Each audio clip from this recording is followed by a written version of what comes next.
1879, Boston. A noblewoman tries to find out the cause of her husband's death and is driven insane by a villain. In the autumn of 1879, the magnificent brownstone mansion at 23 Commonwealth Avenue in Boston stood as a testament to one of the city's most shocking scandals. Behind its ornate iron gates and polished mahogany doors lay secrets so horrifying that the industrial titans of the era would do anything to bury them forever. What began as a widow's attempt to protect her husband's legacy spiraled into a nightmare of betrayal, sabotage, and madness, claiming Abigail Warwick's reputation, her freedom, and ultimately, her life. Official reports claimed her death was a tragic suicide brought on by a grief-induced mental breakdown. However, a secret journal, found decades later in the ruins of a Beacon Hill library, revealed a far darker truth, a story of how Boston's commercial elite built their empires on orchestrated ruin and silenced the one woman who dared to expose their crimes. The truth about what happened to Abigail Warwick begins not with her death, but with the mysterious circumstances surrounding her husband's final evening alive. Boston in 1879 was a vibrant hub of America's Gilded Age, a city of contrasts where fortunes were made in textiles, shipping, and the burgeoning telegraph industry, while dock workers and factory laborers crowded into tenements just streets away. The city's elite resided in lavish mansions along Commonwealth Avenue, flaunting their wealth through extravagant balls and charity galas that defined the social order. Among these titans of industry was Nathaniel Warwick, a telegraph magnate whose business acumen had made him one of the most admired and feared figures in Boston. At 48, Nathaniel had transformed communication across the Northeast. His company, Warwick Telegraph, dominated the industry, securing contracts that drove competitors to ruin. Rumors swirled that Nathaniel's success was not solely due to business talent. Competitors' offices burned down, their equipment mysteriously failed, and key figures vanished or died in suspicious accidents. Abigail Langley, who married Nathaniel in 1870, was transformed overnight from the daughter of a Providence schoolteacher into one of Boston's most beloved hostesses. At 22, her intelligence and grace made her the perfect complement to Nathaniel's ambitions. Abigail had not married merely for status. She genuinely admired her husband's sharp mind and vision. She threw herself into her role with remarkable skill, organizing events that drew Boston's elite and hosting fundraisers supporting local schools and hospitals, where the most powerful men in New England discussed deals over brandy and Cuban cigars. Their Back Bay mansion, with its crystal chandeliers and imported Italian marble, was a symbol of their social standing. The crown jewel of the home was Nathaniel's private study, an oak-paneled sanctuary lined with books on law and engineering, featuring a formidable safe where he kept his most sensitive business documents. Abigail had always respected her husband's privacy in his work, understanding that the competitive world of the telegraph demanded absolute discretion. Their marriage had blossomed into a genuine partnership. Nathaniel often sought Abigail's counsel on social matters, recognizing her exceptional ability to read people and situations. She, in turn, had developed a sophisticated understanding of the telegraph industry through their conversations. Though she was careful never to overstep the boundaries society deemed appropriate for a woman of her station. They had no children, a private sadness for Abigail, but Nathaniel's devotion to his work and her commitment to their social obligations had filled their lives with purpose and meaning. Boston of 1879 was a city of stark contradictions. While wealthy merchant families dined in opulent Beacon Hill dining rooms, newspaper headlines regularly reported on factory strikes and fatal accidents at the docks, leaving thousands of families destitute. In this environment, men like Nathaniel Warwick wielded enormous power. Their decisions could affect the livelihoods of thousands of workers and the flow of information for an entire region. What Abigail did not yet understand was that her husband's remarkable success had come at a far more terrible price than she could have imagined. The evening of the 12th of October, 1879, began like countless others in the Warwick household. Abigail had spent the afternoon preparing for one of their business dinners, ensuring every detail was perfect. The dining room gleamed with Limoges porcelain and silver cutlery, while the kitchen staff prepared a menu of seared scallops, beef tenderloin, and a spiced pear tart, Nathaniel's favorite dessert. These gatherings were more than social events. They were carefully orchestrated meetings where some of Nathaniel's key associates conducted their most sensitive business. That evening's guests included Edward Hollis, an influential textile tycoon, Samuel Pritchard, a shipping magnate whose vessels plied the Atlantic routes, and Charles Drayton, a young banker with deep ties to New York's financial world. Abigail had hosted these three men dozens of times and had come to recognize the subtle dynamics between them. Nathaniel clearly held the position of leadership, while the others deferred to his judgment with absolute respect. As the evening progressed, Abigail noticed an unusual tension in the air. The men's conversation, typically animated with discussions of new contracts and shipping routes, carried an undercurrent of anxiety she hadn't observed before. During the main course, she caught fragments of whispered exchanges, mentions of the Providence problem and references to a permanent solution needed for a rival company. When she attempted to join the conversation with a comment about an upcoming symphony performance, the table fell silent in a way that made her cheeks burn with embarrassment. Nathaniel, normally solicitous of her comfort, seemed distracted and unusually pale. She noticed his hand trembled slightly as he reached for his water glass, and beads of perspiration dotted his forehead despite the cool October evening. When she quietly asked if he was feeling well, he assured her it was merely the stress of a complex deal, but his eyes held a haunted quality she had never seen before. The dinner proceeded through its courses with increasing awkwardness. The men's voices dropped to barely audible murmurs whenever sensitive topics arose, and Abigail found herself excluded from the conversations. She began to feel like an unwelcome intruder in her own dining room, a sensation that both puzzled and deeply hurt her. It was during the serving of the spiced pear tart that everything changed. Nathaniel had just raised his fork to his mouth when he suddenly choked, his hands flying to his throat. The silver fork clattered to his plate as he struggled to breathe, his face contorting in pain. Abigail rushed to his side, but before she could reach him, Nathaniel collapsed to the floor, knocking over a teacup that shattered and splashed across the Persian rug. "Nathaniel!" Abigail's scream echoed through the mansion as she knelt beside her husband. His eyes were wide with terror, and his hands clawed at his throat as if trying to speak, but only a terrible, strangled sound emerged. Edward Hollis immediately took charge, sending Charles Drayton to fetch the family physician while ordering the servants to step back. Abigail found herself gently but firmly led away from Nathaniel's body by Samuel Pritchard, who assured her that Dr. Carver would know exactly what to do. Dr. Amos Carver arrived within 20 minutes, his medical bag in hand and his face grave with professional concern. Abigail watched from the doorway as he examined Nathaniel's motionless form, checking for vital signs with the practiced efficiency of a man who had attended many such emergencies among Boston's elite. After what seemed like an eternity, Dr. Carver straightened and shook his head solemnly. "I'm afraid Mr. Warwick has passed away," he announced, his voice carrying both sympathy and authority. "Given his recent complaints of headaches and the obvious stress of his business, I believe we are looking at a sudden apoplexy. Such tragedies are unfortunately common among men of his age and responsibilities." Abigail's world collapsed in that moment. The man who had been her partner, her protector, and her greatest love was gone, taken from her without warning or the chance for a final goodbye. Through her tears, she was dimly aware of the other men speaking in hushed tones with Dr. Carver, making arrangements for the body and discussing the necessary legal formalities.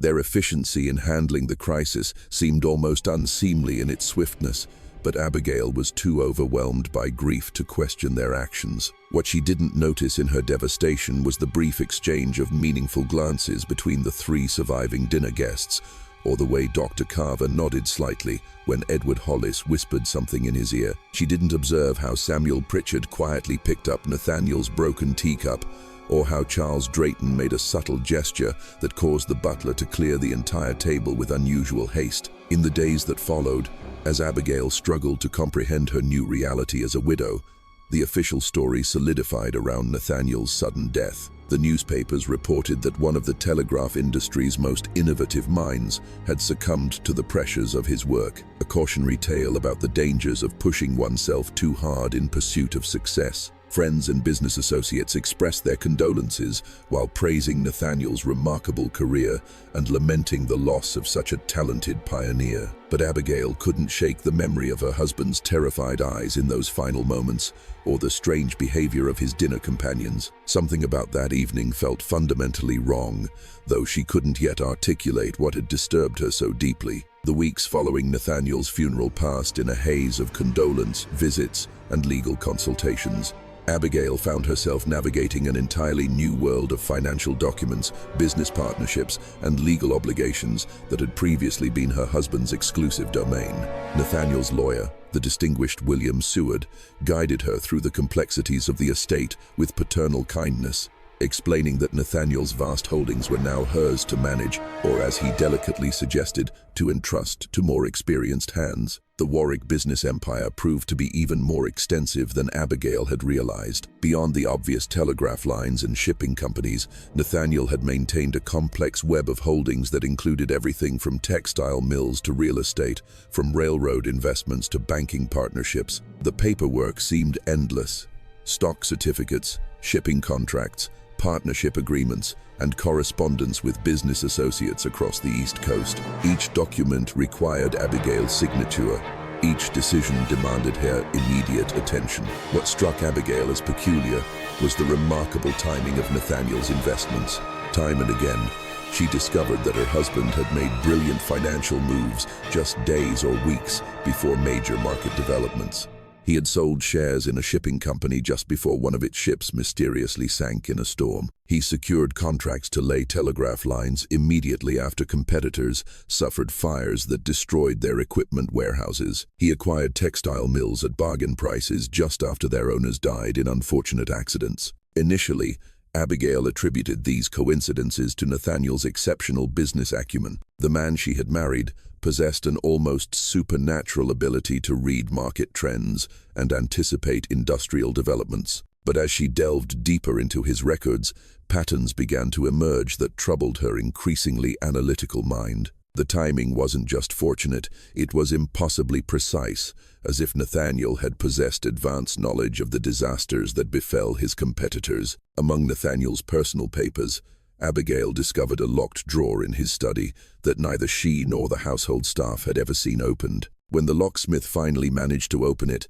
Abigail found herself staring at documents that challenged everything she thought she knew about her husband's business methods. The drawer contained detailed newspaper clippings about factory fires, sunken ships, and the sudden deaths of rival executives, each carefully dated and annotated in Nathaniel's precise handwriting. More disturbing still were the coded telegrams and cryptic correspondence with men whose names Abigail didn't recognize. Letters signed with initials rather than full names discussed solutions to obstacles and referred to conclusively resolving conflicts.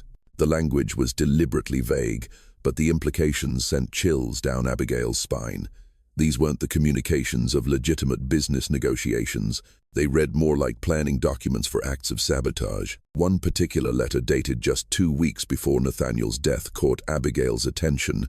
Written on expensive paper with no letterhead, it was signed simply E.H. and discussed the Providence problem that Abigail remembered being mentioned at that fatal dinner party. The letter spoke of the need for decisive action and assured Nathaniel that our associate has been contacted and understands the urgency of the situation. The letter concluded with a cryptic reference to a substantial payment that had been arranged for services rendered. Abigail's hands trembled as she held the correspondence. Edward Hollis shared those initials, and she clearly remembered his presence at numerous business dinners where similar coded conversations had taken place. Could the distinguished textile tycoon who had comforted her in her time of grief actually be involved in something sinister? The thought seemed impossible, yet the evidence before her eyes suggested connections she couldn't ignore. Her investigation took on an increasingly obsessive quality as winter deepened into the harsh Boston January of 1880. Abigail spent hours in Nathaniel's study, poring over documents and attempting to decode the true meaning behind his business correspondence. She began to map out timelines, connecting Nathaniel's investment decisions with the subsequent disasters that befell his competitors. The patterns that emerged painted a picture of systematic market manipulation through what could only be described as deliberately orchestrated catastrophes. The more she uncovered, the more isolated Abigail became from her former social circle. Friends who had once competed for invitations to her tea parties now seemed uncomfortable in her presence, their conversations becoming stilted and artificial whenever she attempted to discuss Nathaniel's business affairs. At concerts and charity board meetings, Abigail noticed how quickly conversations stopped when she approached and how people's eyes seemed to avoid meeting hers directly. Dr. Carver, who had pronounced Nathaniel dead, began making increasingly frequent calls to check on Abigail's state. His visits, while ostensibly motivated by professional concern for a grieving widow, carried undertones that made Abigail deeply uncomfortable. He would ask probing questions about how she was spending her time, whether she was dwelling excessively on the past, and if she had been experiencing any nervous symptoms that might require medical attention. When Abigail mentioned her interest in understanding Nathaniel's business affairs, Dr. Carver's expression would darken with what he described as concern for her fragile mental state. Most troubling of all was Abigail's growing realization that she was being watched. Strangers she didn't recognize began appearing on Commonwealth Avenue at odd hours, their eyes seeming to track her movements whenever she left the mansion. Letters she was certain she had placed in specific locations in Nathaniel's study would be moved slightly, as if someone had been examining them during her absence. The feeling of being under constant surveillance grew so strong that Abigail began to question her own perceptions, wondering if grief was driving her toward paranoia. As winter gave way to spring,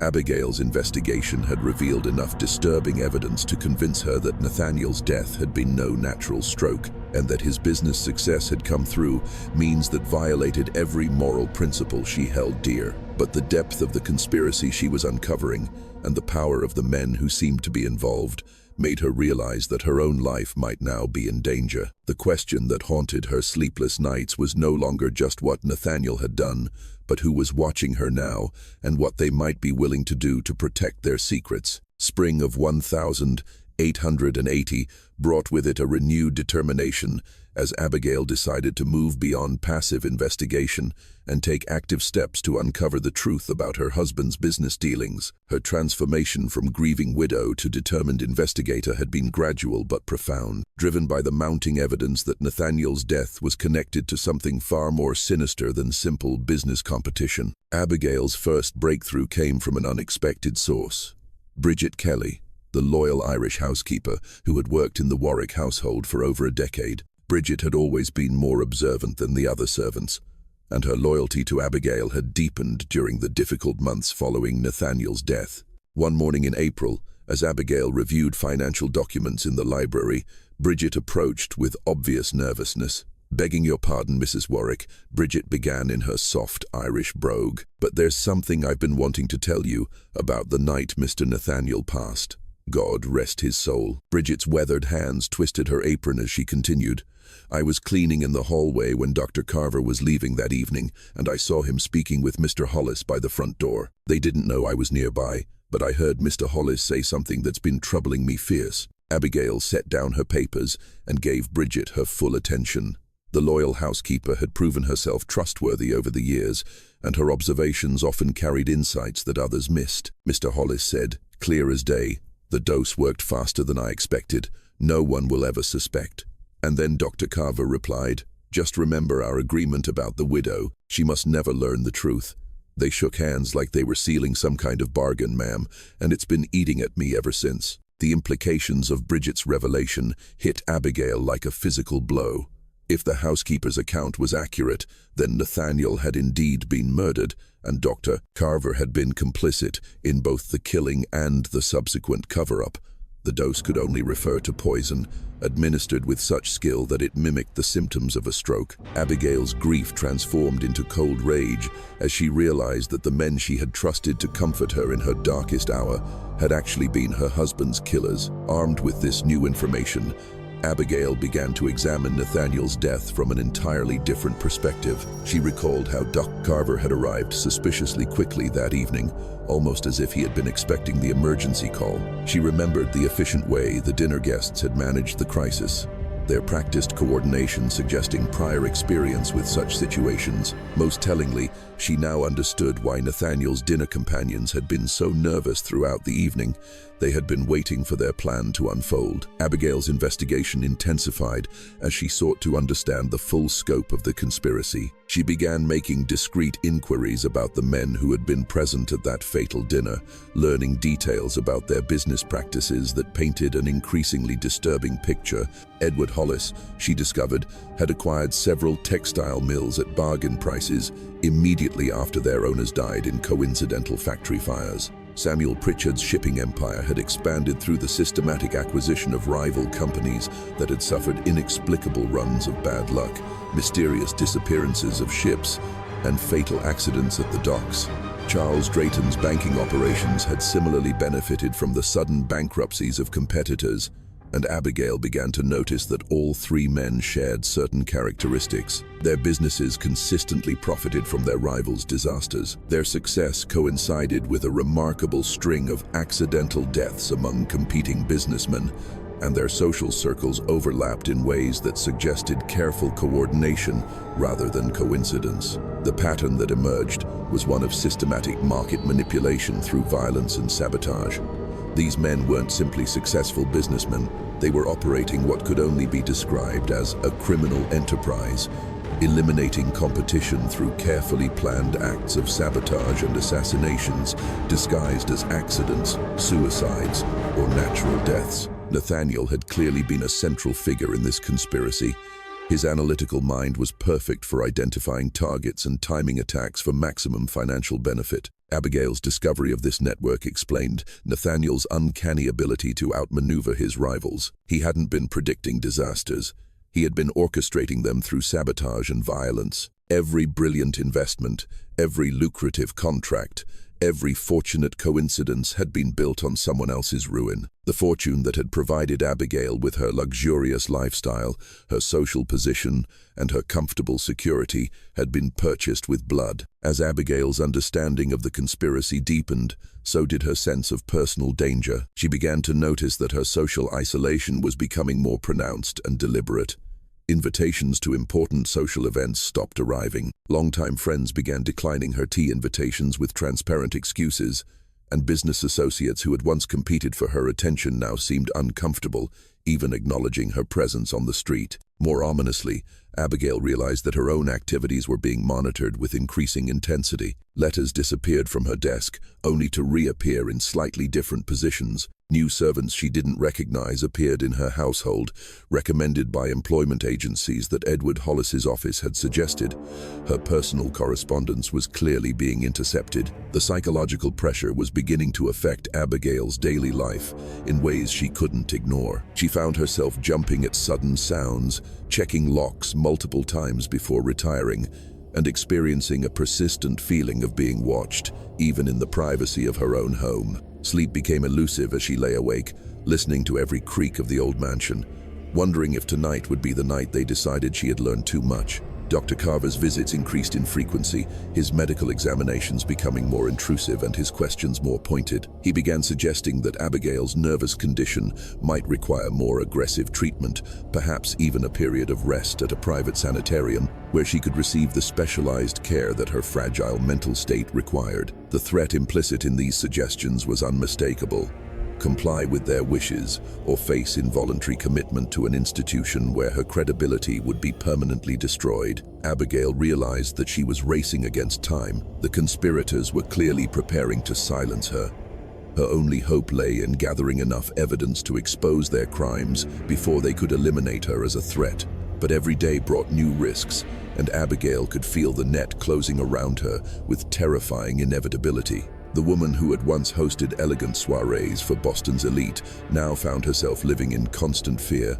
Her own home had transformed into a prison where she was both captive and target. The game of cat and mouse had begun in earnest, and Abigail was acutely aware that she was playing for her very life. By the summer of 1880, Abigail's investigation had uncovered evidence that extended far beyond the three men she had initially suspected. The conspiracy reached into the highest levels of Boston society, encompassing city officials, judges, and even newspaper editors. What she had discovered was not merely a business partnership between a few wealthy men, but a vast criminal network that had been operating with virtual impunity for at least a decade. Abigail's most damning discovery came in the form of a leather-bound journal hidden behind a false back in Nathaniel's office safe. The journal, written entirely in Nathaniel's careful handwriting, contained detailed records of what could only be described as sabotage plots. Each entry included the target's name, the reason for their elimination, usually described as a competitive impediment or market interference,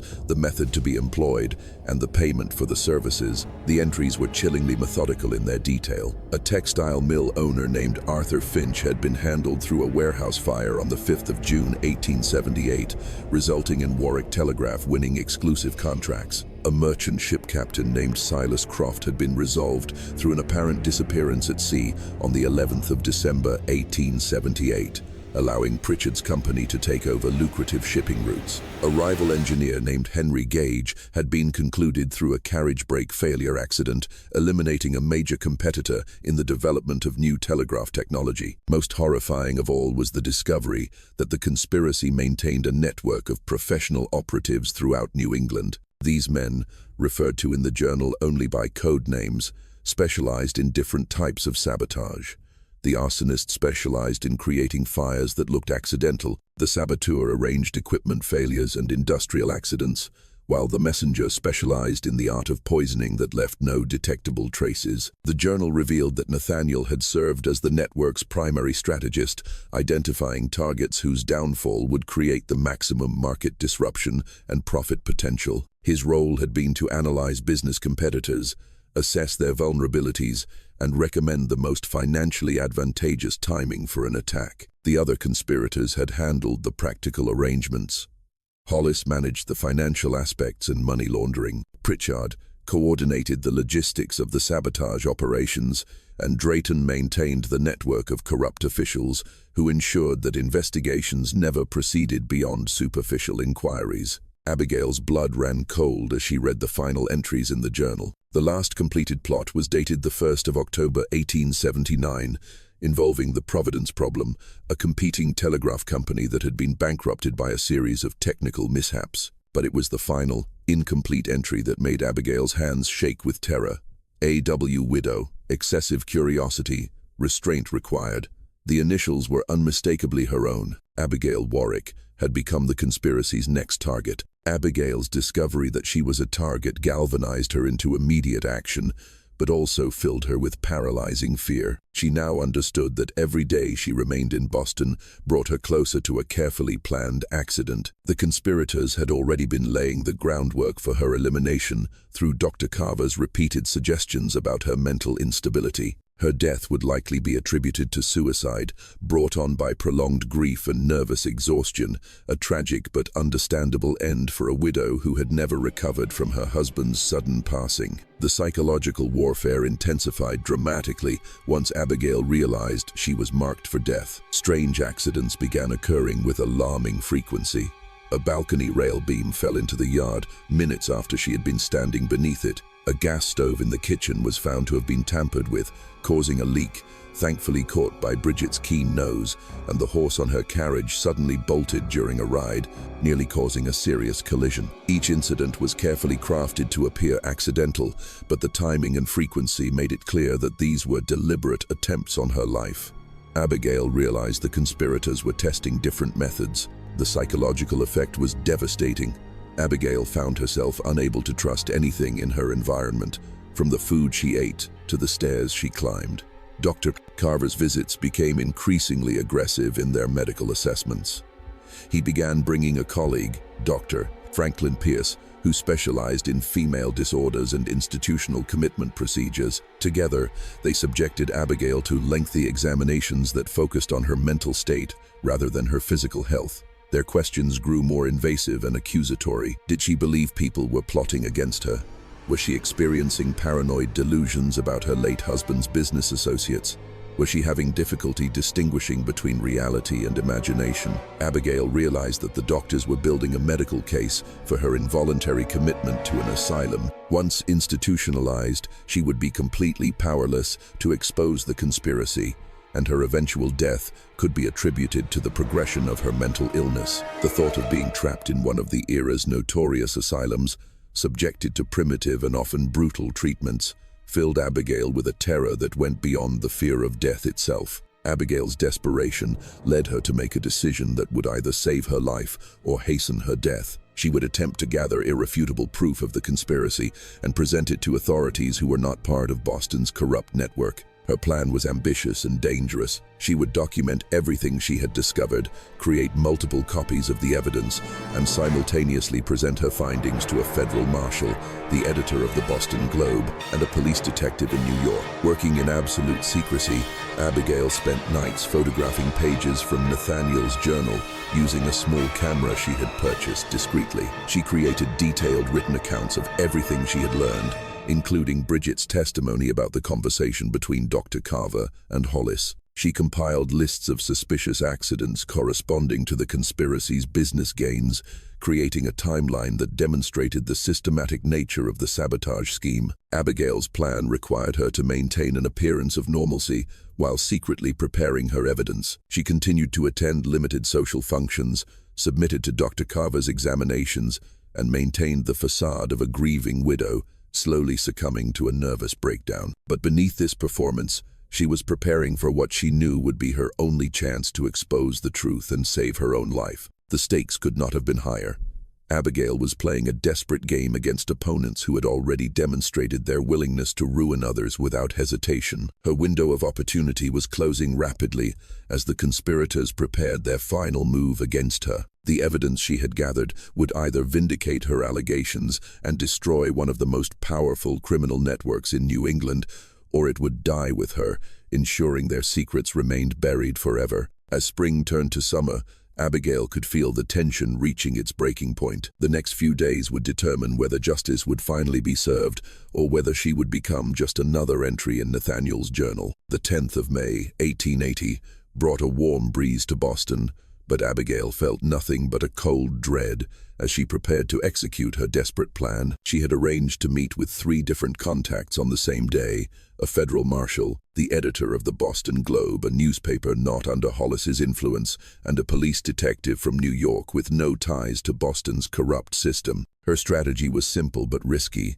present her evidence simultaneously to multiple authorities, making it impossible for the conspiracy to suppress all investigations. She had created 4 complete sets of documentation, including photographs of Nathaniel's sabotage journal, copies of the coded correspondence, Bridget's written testimony, and her own detailed analysis, connecting the acts of sabotage to specific business gains. 3 sets would go to her contacts, while the 4th would be hidden in a safe deposit box at a bank outside the conspirators' influence. On the morning of May 10th, Abigail rose early and dressed with particular care, understanding that this might be her final day of freedom or her final day alive. She had arranged to meet the federal marshal at 10 a.m., the newspaper editor at 2 p.m., and the New York detective at 5 p.m. Each meeting was scheduled at a different location to minimize the chances of the conspirators tracking her movements and preventing all 3 encounters. The first indication that her plan had been discovered came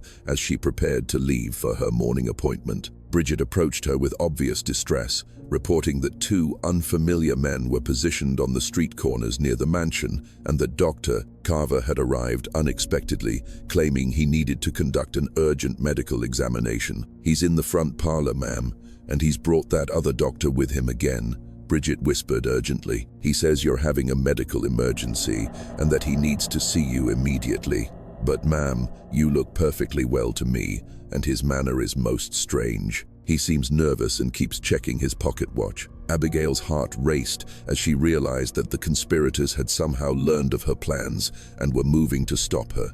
Dr. Carver's presence, combined with the suspicious men outside, suggested that they intended to have her committed immediately, preventing her from keeping any of her appointments. Once she was in their custody, claiming medical authority over her, they could ensure that her evidence never reached the authorities. Abigail made a split-second decision that would determine her fate.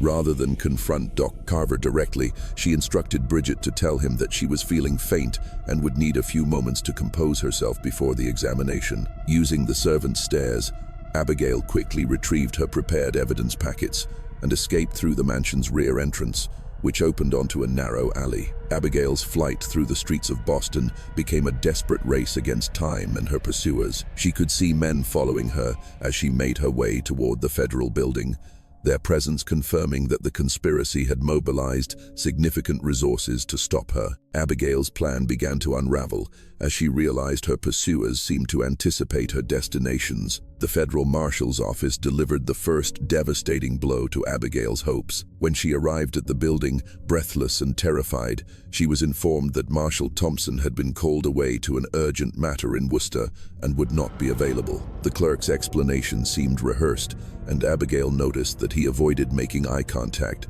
as he delivered the news. She left the evidence packet anyway, but she had little confidence that it would ever reach him. Abigail's afternoon appointment with the newspaper editor proved even more disastrous. When she arrived at the Boston Globe offices, she was informed that Editor Clark had suddenly taken ill and had been hospitalized that very morning. The timing was too convenient to be a coincidence, and Abigail realized that the conspiracy's reach extended even further than she had imagined.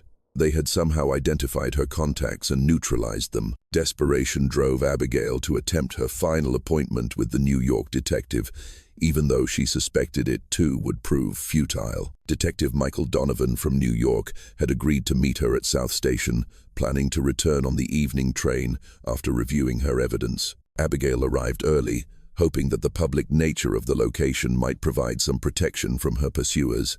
Detective Donovan proved to be Abigail's last hope and her final disappointment. When she approached him at their agreed-upon meeting point near the main concourse, Donovan's expression was one of cool pity rather than the professional interest she had expected. His first words confirmed Abigail's worst fears. "Mrs. Warwick, I've been contacted by some very concerned parties about your condition. Dr. Carver has explained your situation to me in great detail." Abigail's blood turned to ice as she realized that the conspiracy had reached even this distant contact. Detective Donovan had been compromised, probably through a combination of bribes and carefully crafted lies about her mental state. The evidence package she had intended to give him would never see the light of day. "Detective Donovan, please listen to me," Abigail pleaded, her voice carrying the desperation of a woman who knew she was running out of time. "The evidence I have will prove that my husband and his associates have been sabotaging and killing people for profit. There's a journal that documents the plots, and I can prove Nathaniel was poisoned at our dinner table." Donovan's response was gentle but firm, the tone one might use with a dangerous mental patient. "Ma'am, Dr. Carver has explained about your delusions. You've been under tremendous strain since your husband's passing. The best thing for you now is to come with me peacefully. Dr. Carver is waiting outside with a carriage that will take you to a private facility where you can get the help you need." Abigail realized with crystal clarity that she had been completely outmaneuvered. The conspirators had anticipated every move she might make. The private facility Donovan mentioned would be her prison and eventually her grave. In that moment of absolute despair, Abigail made one final, desperate decision. She would not go quietly to her destruction. With a sudden burst of violence, she broke away from Detective Donovan and ran toward the crowded main concourse of the station, screaming about murder and conspiracy at the top of her lungs. "They murdered my husband. Edward Hollis and Samuel Pritchard are murderers.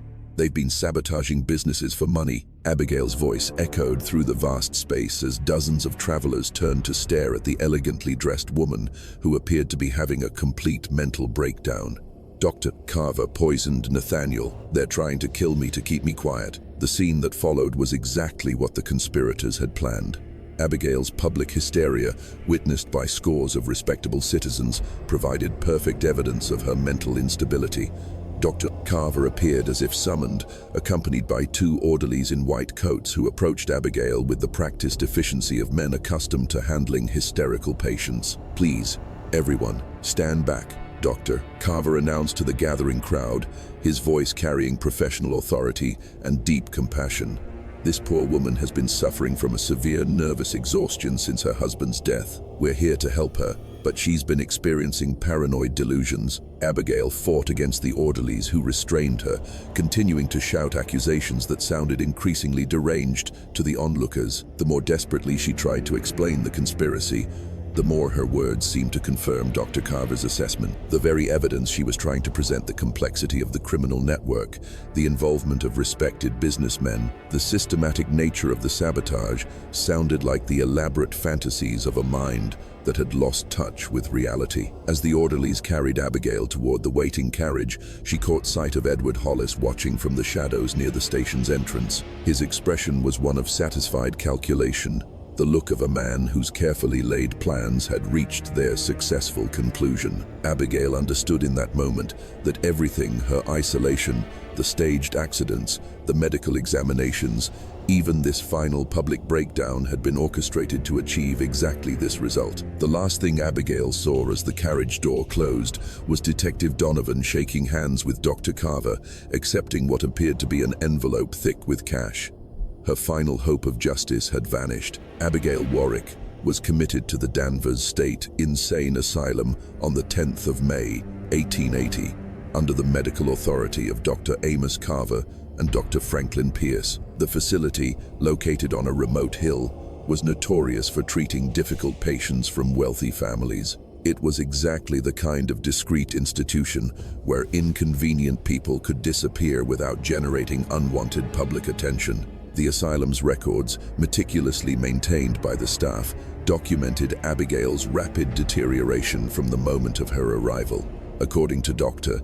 Carver's initial assessment, the patient suffered from acute paranoid hysteria brought on by prolonged grief. Her claims about sabotage conspiracies were classified as elaborate delusions, typical of the female mind under extreme stress. Abigail's treatment followed the standard protocols of the era.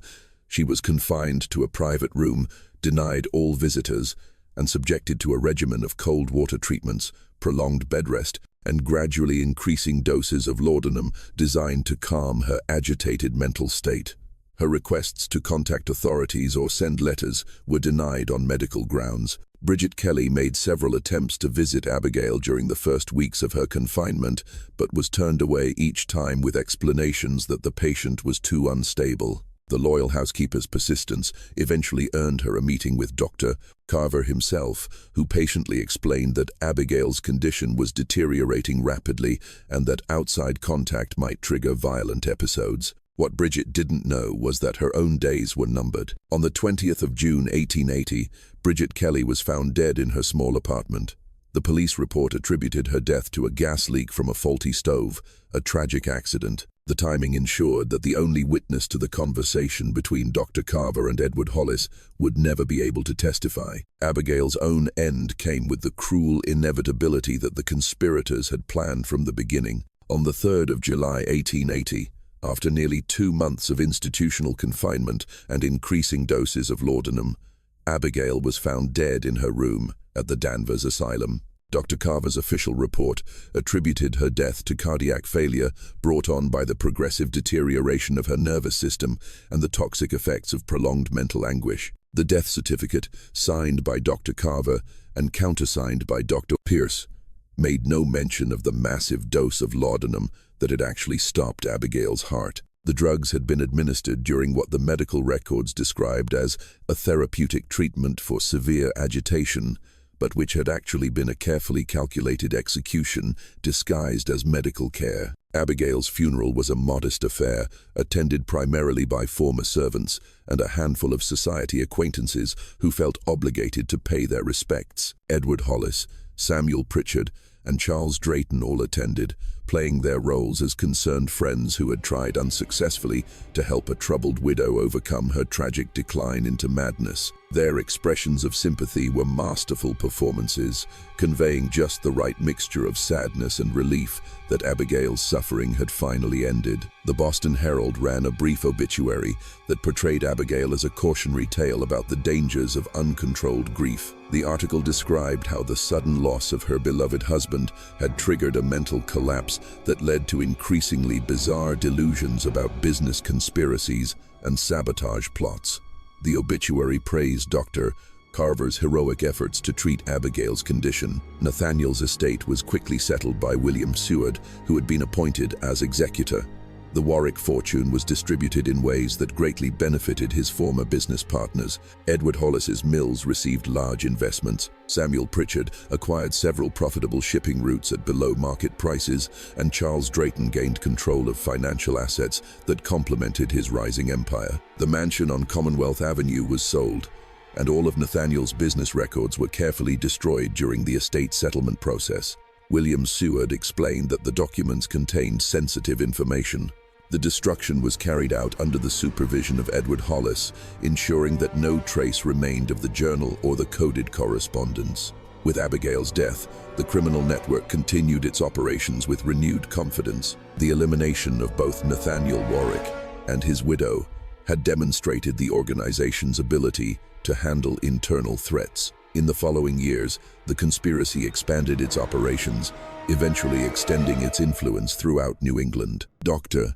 Amos Carver's reputation was enhanced by his handling of the Warwick case, and he became a sought-after specialist in treating the nervous disorders of women. His private practice flourished, and he developed particular expertise in cases where female patients exhibited paranoid tendencies that required institutional treatment. The good doctor's success rate in curing such ailments was remarkable, though his patients had an unusually high mortality rate. The Danvers Asylum continued to operate for many more decades, serving as a discreet repository for inconvenient individuals. The facility's records from that period were lost or destroyed, ensuring that no evidence remained of the questionable deaths that had occurred within its walls. By the early 1900s, most of the original members of the conspiracy had died of natural causes, taking their secrets to graves marked with elaborate monuments that celebrated their contributions to Boston's business and society. Edward Hollis was remembered as a philanthropist who had donated millions to build libraries and art museums.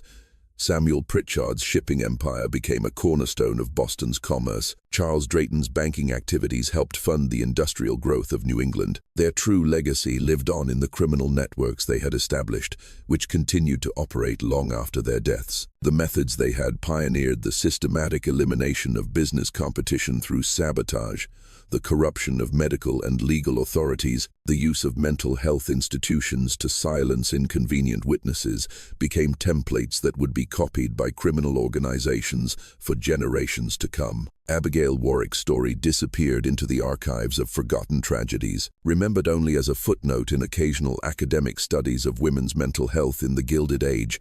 Her name appeared in no history books, her warnings went unheeded, and her evidence was lost forever. The brave woman who had risked everything to expose one of Boston's most dangerous criminal conspiracies became just another statistic in the era's epidemic of female hysteria and nervous breakdown. This tragedy shows us how power and wealth can corrupt even the most fundamental institutions of justice and medicine, turning them into weapons against the innocent. The story of Abigail Warwick reminds us that throughout history, those who have tried to expose the crimes of the powerful have often paid the ultimate price for their courage. Her tragedy serves as a chilling reminder that sometimes the most terrifying monsters are not supernatural beings, but ordinary men who have convinced themselves that their wealth and status place them above the laws that govern everyone else. What do you think of this story?